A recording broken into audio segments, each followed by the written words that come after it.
Michael, Sarah, and Elena believe the lawyer forged the first will. They return to Marcus Webb's office unannounced. No appointment, just the three of them walking and demanding answers. Marcus is surprised to see Elena with them. He's confused, defensive.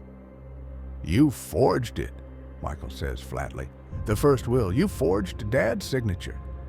Marcus goes pale. "What? No, I would never." Sarah pulls out Elena's medical notes, the ones proving Richard couldn't write in his final weeks. He couldn't sign his name, but somehow this will has a perfect signature. She slides it across the desk. "You're the only one who had access to his signature. You're the only one who could have done this." Marcus stares at the document, then at the medical notes. His hands are shaking. "I didn't forge this." "Then who did?" Michael demands. Marcus is quiet for a long moment. Then he says something that changes everything. "I didn't write the will, but I know who did." He opens a drawer and pulls out a file. Inside, emails, drafts, notes. "Your father came to me 7 months ago. He wanted to update his will, but he didn't want to do it here in my office. He wanted it done privately." "Why?" Sarah asks. "He said someone was pressuring him, someone who wanted to be in the will, someone close to him." Michael leans forward. "Who?" Marcus hesitates. Then, his business partner, David Sterling.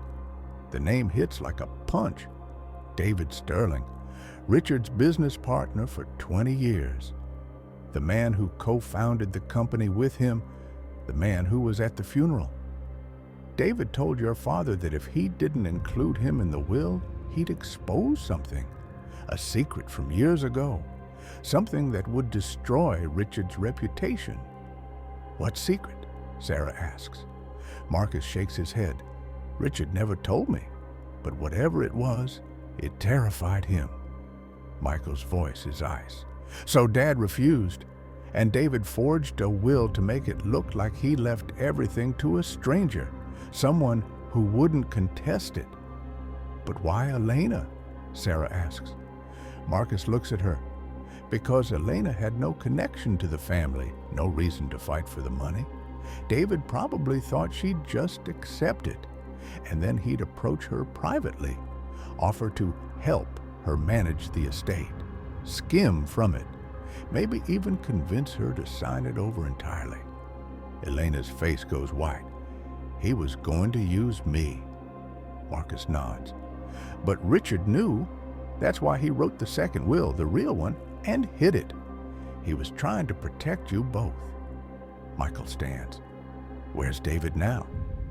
"I don't know. He called me 2 days after the funeral, asked if the will had been read. I told him yes. He hasn't called since." Sarah pulls out her phone. "I'll find him." But then Marcus says something that stops them. "There's one more thing." He pulls out another document, an email, dated 3 days before Richard's death. "This is from your father. He sent it to me the night he wrote the second will." The email reads, "Marcus, if you're reading this, I'm gone. Don't trust David. He forged the first will, I'm sure of it. I've written a new one and hidden it somewhere safe. Someone will find it when the time is right. Protect my children. Richard." Sarah's voice cracks. He knew the whole time." Michael stares at the email. "Then who sent us the anonymous email?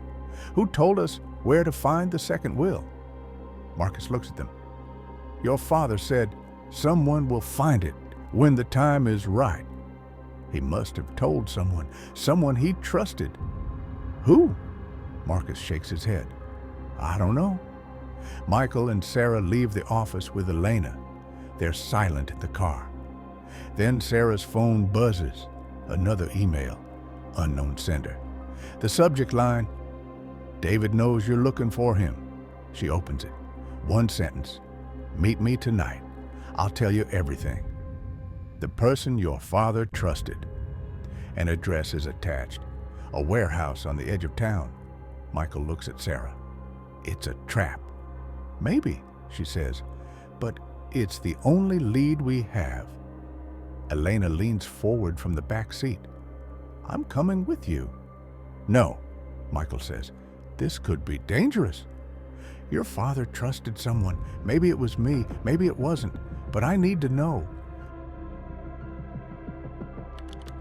They drive to the warehouse as the sun sets. The building is abandoned, rusted metal, broken windows. They step inside. A single light hangs from the ceiling in the center of the empty space. Under it, a folder, just sitting on the ground. Sarah picks it up, opens it. Inside, photos, documents, bank records, proof that David Sterling embezzled $800,000 from the company over 5 years, and a note. This is what he threatened to expose. But it wasn't Richard who stole the money. It was David. Richard found out 2 months before he died. That's why David needed him gone. Michael's blood runs cold.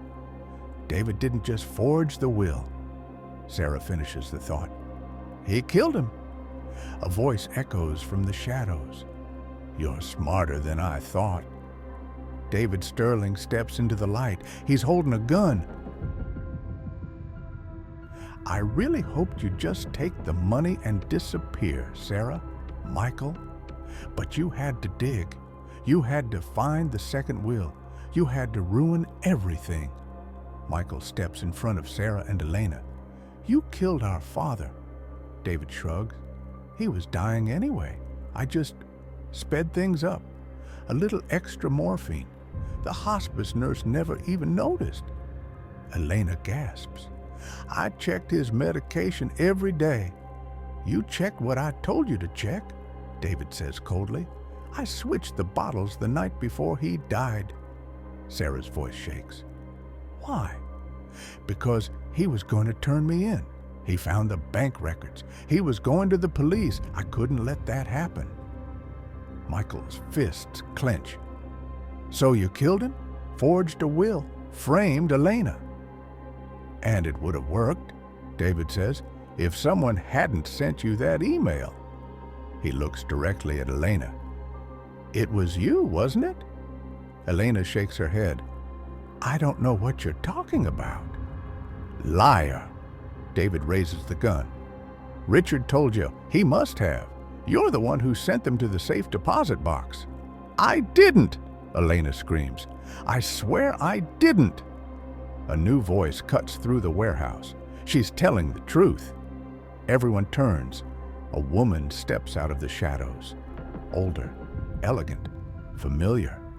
Sarah's breath catches. Mom?